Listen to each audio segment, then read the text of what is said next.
Thank you, and welcome to you all here in our studio audience tonight.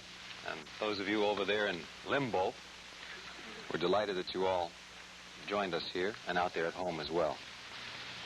I want to quote to you. Quote, "In some ways, California, energetic, acquisitive, and narcissistic, is the best and worst of the American dream. And so is Ronald Reagan." That's a quote from this book. Want it over here?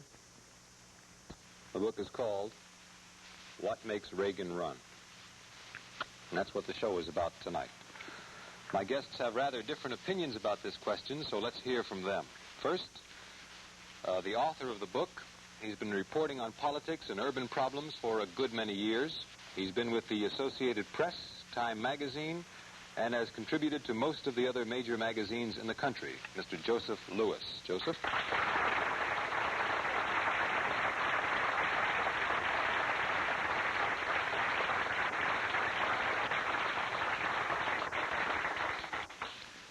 Our second guest is the state chairman of the Friends of Governor Ronald Reagan, the chairman of the Favorite Son Committee, and in 1967 he served as legislative secretary to the governor, Mr. Jack Lindsay. Jack?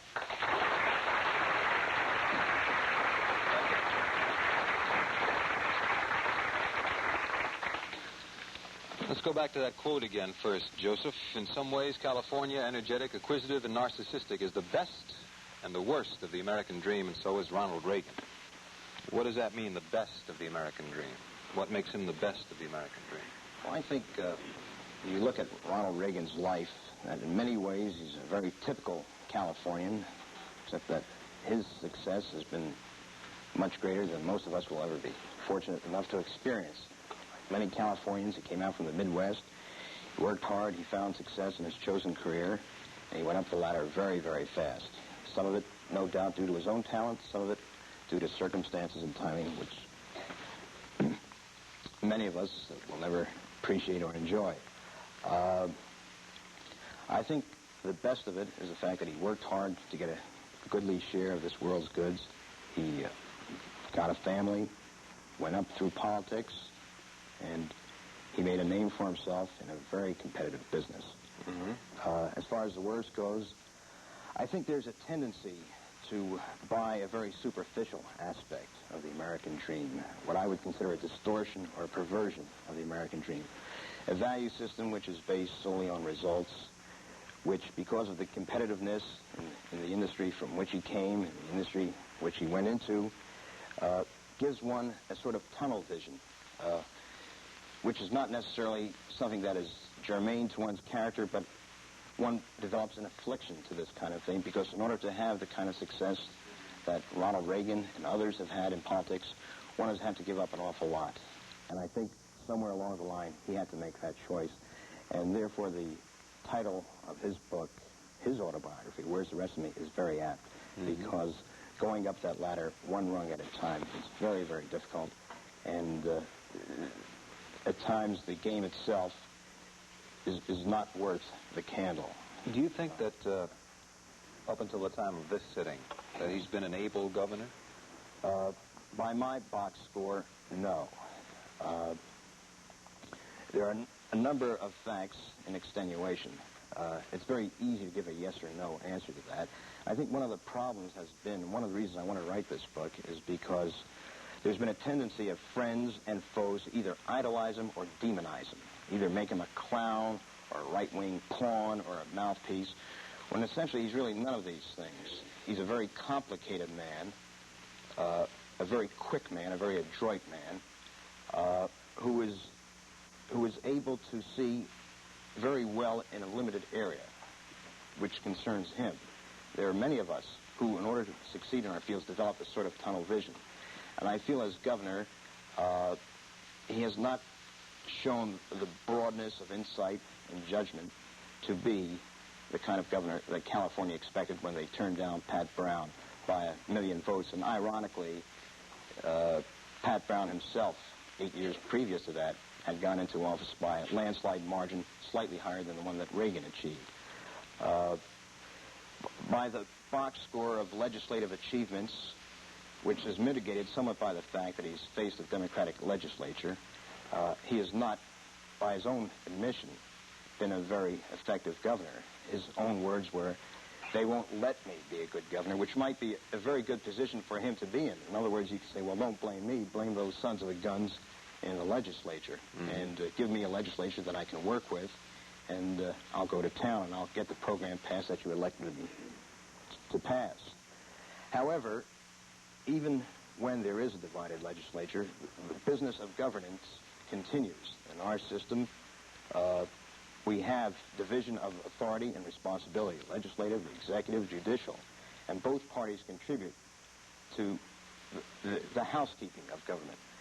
Now, in the 8 months since I finished writing this book, there have been a number of important bills that have come up in the legislature. Frankly, it is very difficult to determine the real thrust and momentum of the Reagan program. He talks what I would consider a conservative line, and yet the program itself is not all that conservative. In some ways, he's doing essentially what Pat Brown has to do, or what any governor has to do, and you have to carry water on both shoulders. You can't appeal to just one narrow sect, no matter how much they like to hear what you have to say. But nevertheless, in terms of a box score, there have been a number of bills. Property tax relief is hung up. Tax reform, which was one of the big issues in the 1966 campaign, he hasn't proposed anything specifically along those lines. He's had an anti-obscenity bill in, which failed. There's been a welfare bill to cut down the number of children on AFDC from 6 to 4, making it a maximum of 4, which also has been killed. He had a reorganization. Just generally, before we get into all the specifics, generally you would say that he has not been... His batting average has not been high, but he's also been hampered by a Democratic legislature. Okay. So there's that mitigating factor. Jack, did you read the book, didn't you? Yes, I did. And what was your evaluation of the book as a member of the Reagan team? Well, I had an evaluation of it from many points of view, including as a member of the Reagan team.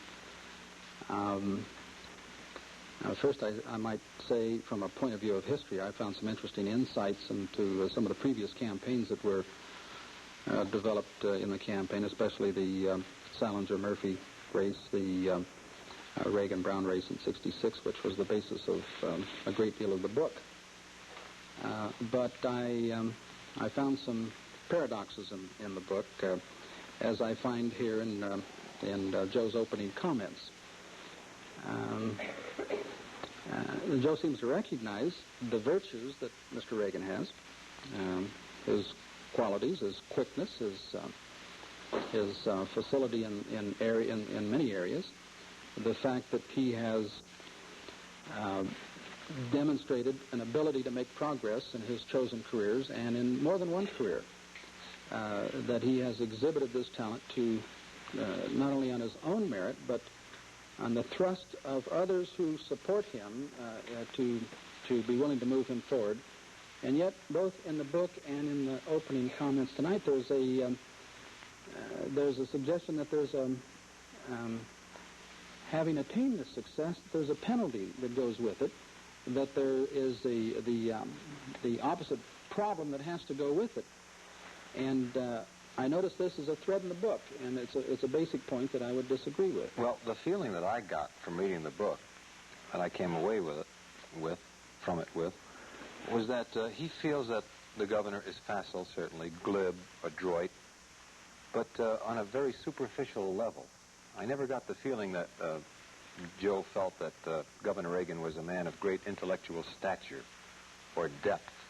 He refers to him as a Reader's Digest reader and quoter several times during the book. Yes, but he tends to dispel the myth that he is truly a political amateur and a citizen politician by developing the theme that he had been kind of pointing in this direction for many, many years, traveling around the country, working in public relations for GE, having made the conversion from a liberal Democrat to a Republican, to a conservative Republican, and so forth. Yes, but you see, now, Les, you're following in the same thought pattern. You say he... I hope so, because I'm trying to quote from the book. Let me see if I can develop what I think you've just said, reflecting the book. Number one, that he destroyed the myth that in fact, that he was glib, and that destroyed the myth that he was a citizen politician and inexperienced.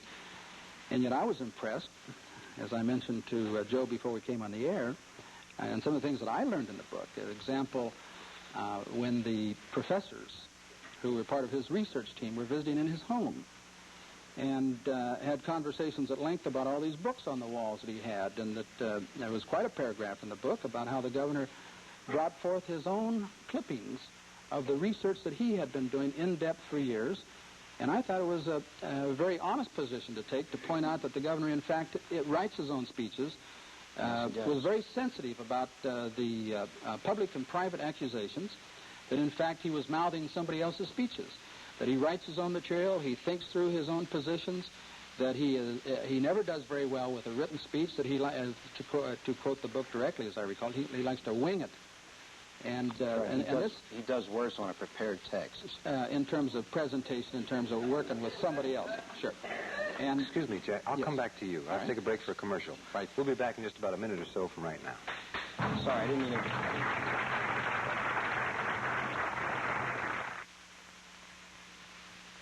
Jack, I think we interrupted you when we broke for that commercial. Would you like to pick up your thread about where you left off? Let me suggest this in terms of a thought that Joe started with about how an individual, whether it's the governor or anyone else, makes progress through hard work, talent, and sponsorship in any career. I'm not sure that it follows that a person loses his perspective. I think in the governor's case, based on what I have seen in a man and my visits with him, in the way he has responded to various issues, I sense a tremendous appreciation for the system and the environment that permitted him to come through.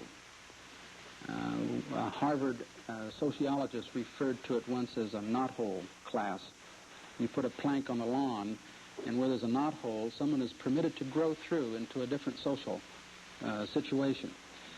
And certainly we know from the governor's biography that he came from very modest circumstances. And I have never felt that he ever lost perspective of his background and the great opportunities that he had in this country. And I see much evidence that this has been translated in terms of making certain, at least in terms of his contributions to the system, to legislative goals, whatever, to make sure that some of the system or a major portion of the system still works so that everybody has the same kind of opportunities. Now, it's true if we start arguing or discussing sense of values and what should determine a person's goal in life, that this is a very subjective matter, and we'd all have different opinions on that. But certainly in terms of providing for your family and freedoms and progress in a chosen career, staying away from interference by government, a lot of other virtues, I think it's very important to recognize that, in fact, the governor has real perspective on these. I'd like to speak to these virtues. You know, there's a famous saying that there are no second acts in American life. And most of us come from humble beginnings, or lower middle class or middle class beginnings, and through hard work and effort, application, we take a regular haircut or whatever it is, we go up the ladder. That's the first act. And after that, a man reaches a stage in his life where he begins to wonder, well, what does it all mean? I'm going to leave a certain portion of my world's goods to my family. I'll give to the community chest and the Red Cross.